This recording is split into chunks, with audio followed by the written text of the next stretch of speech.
तो हेलो दोस्तों, हम इस वीडियो में बात करेंगे भोजपुरी के सुपरस्टार और महंगाई के बहुत ही बड़े स्टार कहा जाता है गुंजन सिंह जी के बारे में। आज इस टॉपिक के बारे में बात करेंगे और यह गाना के साथ। तो दोस्तों, गुंजन सिंह ऑफिशियल से कि अपने कंपनी से एक गाना ला रहे हैं, जो कि गाना के नाम है हरदिया लगे लगलोगे, जो कि महंगाई सॉन्ग होने जा रहा है और यह सोलो सॉन्ग है।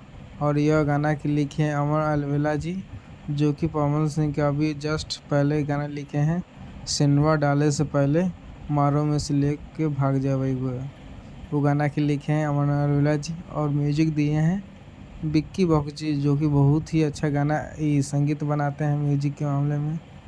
और यह गाना 3 तारीख के सुबह 6 बजे रिलीज किया जाएगा, यानी कि कल सुबह 6 बजे यह गाना रिलीज हो जाएगा Gunjan Singh official YouTube channel से, जो कि सैड सॉन्ग होने जा रहा है, जो कि बहुत ही मज़ेदार है। और इसमें काम की है सौम्या पांडे जी, जो कि बहुत ही अच्छा एक्ट्रेस है और बहुत ही अच्छा लुक भी है इनका।